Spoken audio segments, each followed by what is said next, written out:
I find it's really important to not over or underdiagnose kids. And what I've found is a lot of providers don't know what's normal for kids in general. So for example, breastfed babies, they can actually go up to 2 weeks without having a bowel movement, and that is considered to be normal.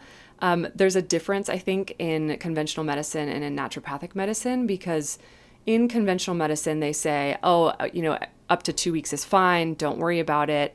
And I feel like most naturopathic providers or most integrative medicine providers would say, if a kid is pretty fussy, then it should probably be treated. And I would agree with that. And I think most would agree with that. Usually we'll find kids after, 3-4 days or so. And this is like infants start getting pretty fussy and pretty irritable. So I would recommend that infants don't go more than 3-4 days, or the point at which they're fussy. So first, before we kind of go in like the rule outs, I would really recommend that providers understand what is typical and what is common for kids.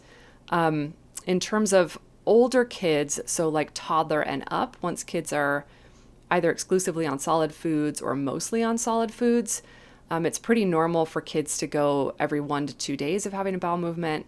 As a naturopathic doctor, I definitely recommend that kids have a daily bowel movement or more. Even some parents will say things like, my kiddo has diarrhea because they're going 4 times a day. And actually 4 times a day I think is great. So kids, like the best bowel habits are to have a meal and then to have a bowel movement. Like that's kind of what's physiologic and what's normal. So it's okay for kids to have more than 1 bowel movement a day, up to 4, I'd say is pretty normal. As long as it's not super runny, even if it's loose, I would call that a normal bowel habit for kids. When we're starting to go every other day, for a few kids that could be normal, but I wouldn't call it ideal.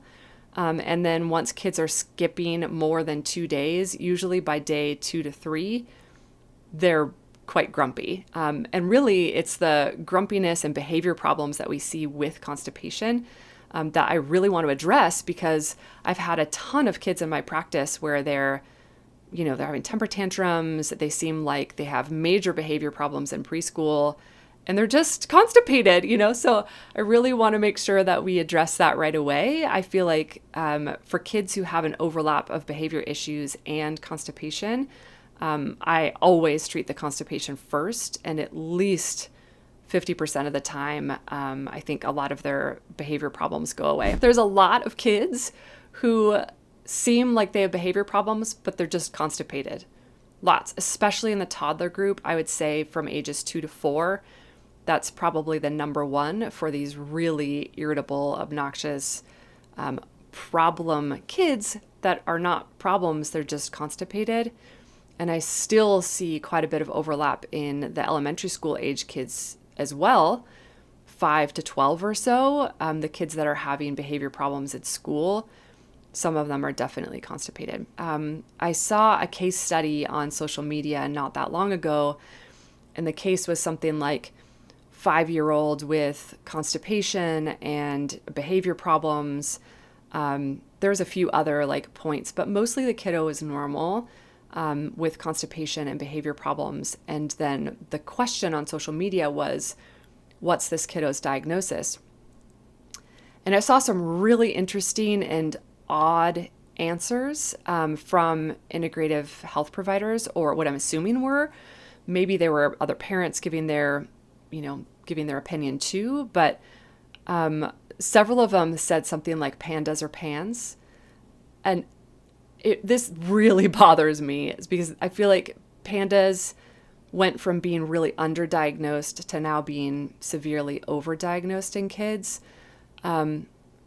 Let's talk about what happens when kids go to kindergarten. So kids go to kindergarten, they're used to having regular bowel movements at home. No kiddo wants to have bowel movements in kindergarten. They don't. So they all end up constipated for the first 3 to 4 months. It's very, very, very common. Usually somewhere around January, kiddos are starting to come through that and figuring out, that they need to poop when they get home or first thing in the morning. So a lot of these kids are super tired and irritable and constipated, but that does not mean they have PANDAS or PANS. They're just constipated and they're going through a huge change in their life from being, very closely tied to their caregivers to being very independent. That's a big change for these little kiddos.